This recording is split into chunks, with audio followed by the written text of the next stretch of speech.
Hello नमस्कार दोस्तों, कैसे हैं आप सभी। आप देख रहे हैं पारिजात टेक्निकल क्लासेस।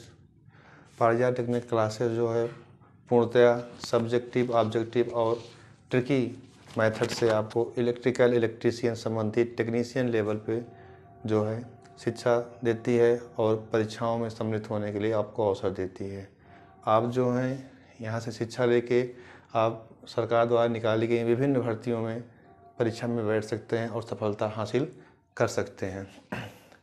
दोस्तों, पारिजात टेक्निकल क्लासेस की 2 क्लासें हो चुकी हैं, जिसमें पहली क्लास प्रारंभिक विद्युत और दूसरी क्लास विद्युत यानी कि स्थिर विद्युत चलाई गई है। स्थिर विद्युत में कुछ चीज़ें अभी नए नए सेटअप में हैं, तो थोड़ा बोलने उसमें गड़बड़ हुआ है, लेकिन वो सही है।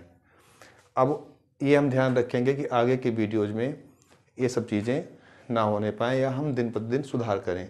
अब तीसरी वीडियो हमारी चल रही है आज चल विद्युत। चल विद्युत क्लास 3। देखिए, चल विद्युत में क्या है कि एक ऐसी विद्युत जिसे हम चला सकें। क्लास 2 में हम ऐसी विद्युत पढ़े थे जिसमें हमारी विद्युत स्थिर थी, हमारे इलेक्ट्रॉन स्थिर थे। अर्थात जब एवोनाइट और कांच और रेशम के छड़ को या रेशमी कपड़े को रगड़ते थे तो जो इलेक्ट्रॉन उत्पन्न होता था या जो आवेश उत्पन्न होता था वो स्थिर आवेश था। तो इसलिए हम उसका उपयोग नहीं कर पाए, सिर्फ उसके कॉन्सेप्ट को लेके आगे हम जो है चल विद्युत की खोज किए और चल विद्युत जो है हमारे लिए उपयोगी है। तो चल विद्युत क्या है, तो सबसे पहले हम विद्युत समझ लें क्या है। विद्युत, देखिए विद्युत क्या है। विद्युत जो है एक प्रकार की ऊर्जा है। विद्युत एक प्रकार की विद्युत जो है एक प्रकार की ऊर्जा है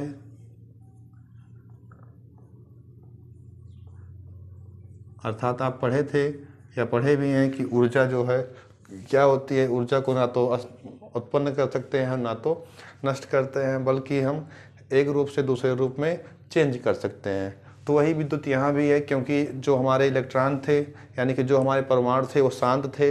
हमने उन्हें घर्षण से आवेशित किया, अर्थात उन्हें आवेशित किया, उसके बाद वो जो हैं वो हमें ऊर्जा में उत्पन्न हुए अर्थात मुक्त इलेक्ट्रॉनों के रूप में उत्पन्न हुए और वो हमें एक ऊर्जा दी।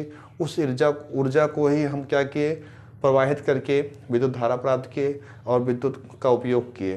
तो हम इलेक्ट्रॉन से प्रकाशीय ऊर्जा, इलेक्ट्रॉन से चुंबकीय ऊर्जा प्राप्त किए, यही विद्युत है।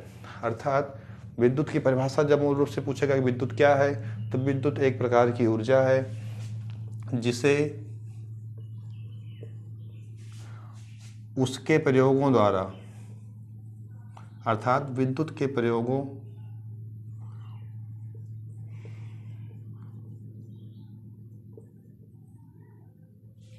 द्वारा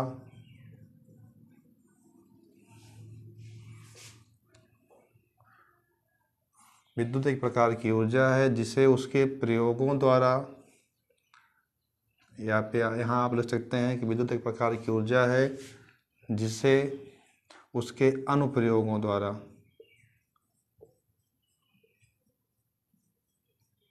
अनुप्रयोग या प्रभावों द्वारा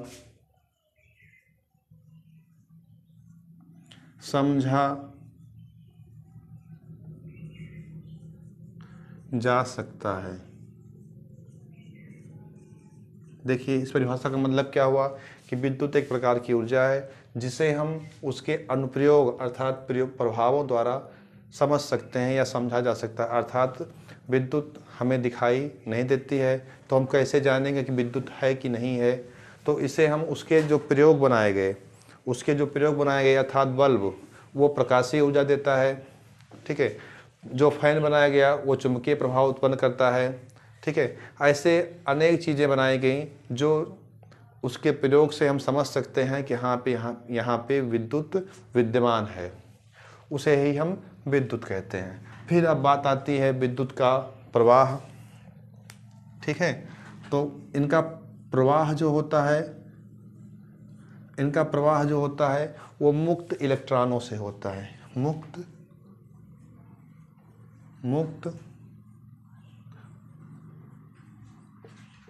इलेक्ट्रॉनों से होता है।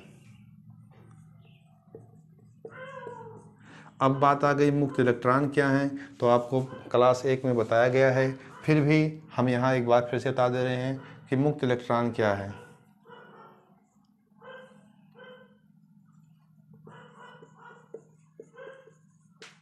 देखिए, मुक्त इलेक्ट्रॉन अर्थात परमाणु के ऐसे इलेक्ट्रॉन जो अपने अंतरा आणविक बल से मुक्त हों, फ्री हों, इन्हें हम फ्री इलेक्ट्रॉन भी कहेंगे। मुक्त मीन्स फ्री।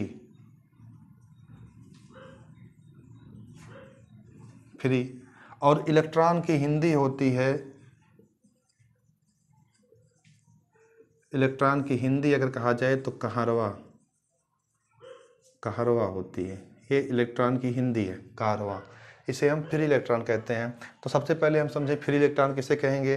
तो जो हमारा परमाणु होता है उसमें जो हमारा नाभिक होता है, उस नाभिक में मूल रूप से 2 कण विद्यमान होते हैं, इसे हम नाभिक कहते हैं। ये नाभिक होता है, इसमें 2 कण विद्यमान होते हैं और हमारा परमाणु मुख्य रूप से 3 कणों से बना होता है। तो बचा एक कण, जो एक कण होता है वो क्या करता है, इसकी परिक्रमा करता रहता है, वो होता है ई अर्थात इलेक्ट्रॉन। ये इसकी परिक्रमा कर रहा होता है। अब इसमें क्या देखा जाएगा कि हमें मुक्त इलेक्ट्रॉन चाहिए। तो मुक्त इलेक्ट्रॉन कैसे मिलता है। मुक्त इलेक्ट्रॉन जब हमारे परमाणु होते हैं उनमें कक्षाएं बांटी गई होती हैं। तो पहली कक्षा में जो है ये 2 इलेक्ट्रॉन चलता है, दूसरी कक्षा में 8 इलेक्ट्रॉन चलते हैं, अर्थात वो है KLMN पद्धति, अर्थात 2, 8, 18 और 32। ये इस क्रम में इलेक्ट्रॉन जो है चक्रण गति करते रहेंगे। तो इसमें कुछ इलेक्ट्रॉन ऐसे होते हैं जो, या कुछ ऐसी समय सीमा आती है जब इनके ऐसे तत्वों की संख्या बढ़ती जाती है तो इनके इलेक्ट्रॉन बढ़ते जाते हैं। तो इनका क्रम, इनका दायरा बढ़ता जाता है। जैसे जैसे इनका दायरा बढ़ता जाएगा, यहाँ पे बैठे नाभिक का नियंत्रण इन इलेक्ट्रॉनों से कम होता जाएगा, क्योंकि हर एक चीज़ का दायरा होता है। जब यहाँ पे जो इलेक्ट्रॉन होंगे वो अंतराणविक बल से ज़्यादा कसे होंगे, जब यही इलेक्ट्रॉन यहाँ पहुँच जाएंगे तो इनका अंतराणविक इसकी अपेक्षा थोड़ा कम हो जाएगा। फिर जब यहाँ पहुँचेंगे एक स्टेज ऐसा आएगा कि उस कक्षा के सभी इलेक्ट्रॉन जो होंगे वो फ्री होंगे, वो मुक्त होंगे। दूसरी भाषा में आप समझ सकते हैं कि जिस तरीके से गांव घर में कुछ लोग होते हैं वो परिवार का कहा मानते हैं, कुछ नहीं मानते हैं। तो जो परिवार का कहा नहीं मानते हैं वो मुक्त इलेक्ट्रॉन अर्थात इलेक्ट्रॉन के बराबर होते हैं, क्योंकि फिर एक समय ऐसा आता है कि परिवार वाले घोषणा कर देते हैं कि हाँ भैया हमसे इनसे कोई मतलब नहीं है, ये घर से फ्री हैं। तो उन्हीं को गांव के ही आसपास के लोग बरगला के, थोड़ा सा धक्का दे के, थोड़ा सा आवेशित करके किसी दूसरे रास्ते पे पहुंचा देते हैं। वही है मुक्त इलेक्ट्रॉन, इसी को कहते हैं मुक्त इलेक्ट्रॉन। तो यही मुक्त इलेक्ट्रॉन होता है जिसे हम थोड़ा सा, जैसे जैसे इनका क्रम बढ़ता जाता है इनके बीच की दूरियां भी बढ़ती जाती हैं, जिससे इन्हें हम धक्का देना आसान हो जाए, क्योंकि जितना सघन होगी उतना धक्का हम कम दे पाएंगे। जैसे जैसे इनका दूरियां बढ़ती जाती हैं, धक्का देना आसान होता है, और वैसे वैसे इनका प्रवाह भी होगा, तेज होगा। जितना ज़्यादा मुक्त इलेक्ट्रॉन होंगे धारा का प्रवाह उतना ही सुगमता से और उतना ही ज़्यादा होगा। इसीलिए कहते हैं जो विद्युत धारा का प्रवाह होता है, यानी कि विद्युत का जो प्रवाह होता है वो मुक्त इलेक्ट्रॉनों पर निर्भर करता है। आप इसे देख लें और अगर आवश्यक समझें तो स्क्रीनशॉट ले लें। समय समय पर आप अपनी आवश्यकता के अनुसार स्क्रीनशॉट लेते रहें।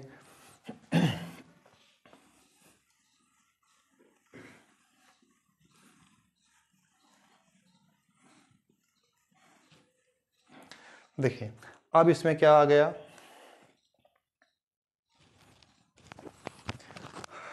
अब इसमें आता है विद्युत धारा का प्रवाह हो गया, तो होता है मुक्त इलेक्ट्रॉन से। अब आता है परिपथ का मतलब होता है चालक, ब्रैकेट में लगा दें, परिपथ मतलब रास्ता यानी कि चालक। तो इसमें क्या होगा, देखिए विद्युत ऊर्जा हो गई। विद्युत का प्रवाह कैसे होगा ये जान के अब नंबर आया विद्युत को हम ले कैसे जाएं। तो हम किसी चालक से लेके जाएंगे और चालक में किससे ले जाएंगे, मुक्त इलेक्ट्रॉनों की सहायता से ले जाएंगे। तो अब हम परिपथ क्या करें, ये हो गया हमारा एक कंडक्टर या चालक या परिपथ। तो इसमें क्या होगा कि मुक्त इलेक्ट्रॉन की अधिकता वाले पदार्थ चालक कहलाते हैं।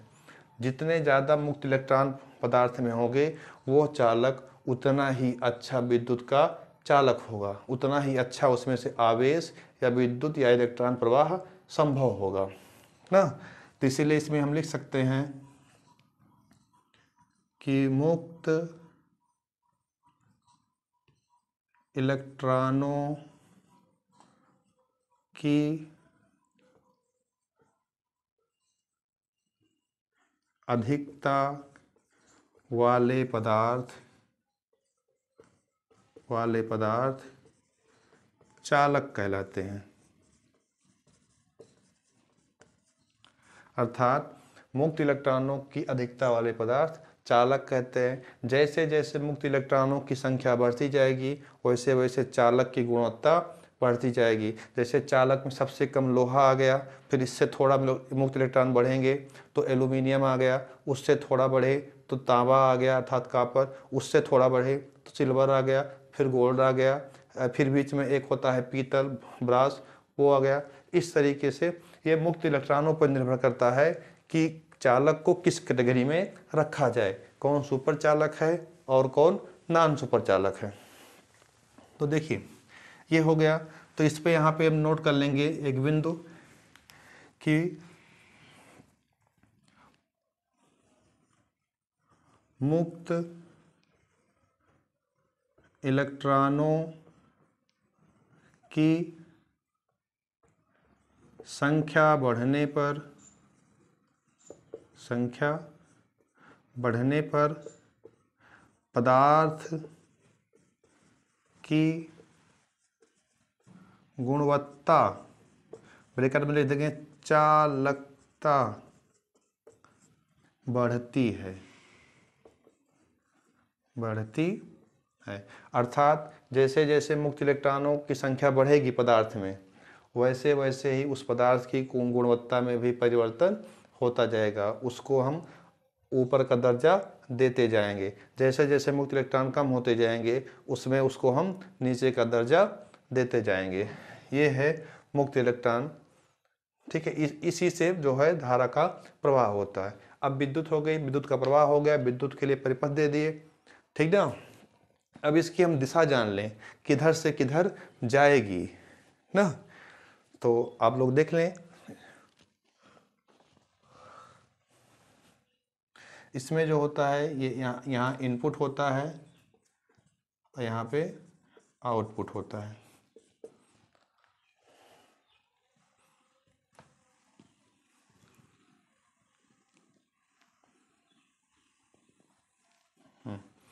विद्युत प्रवाह हो गया। अब आ गया आपका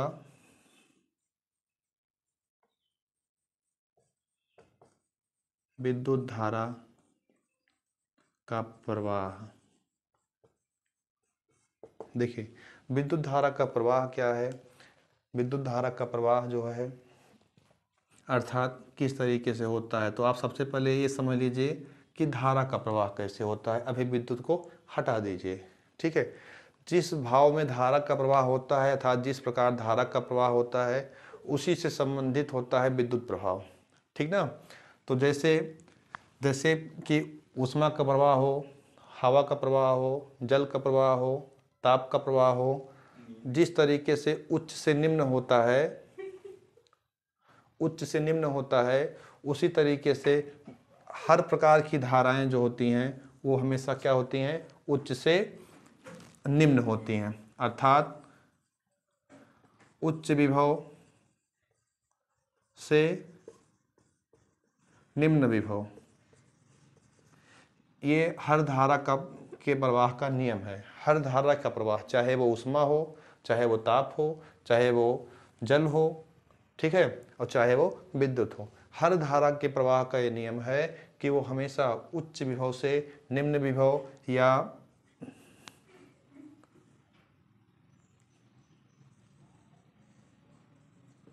धन आयन से ऋण आयन,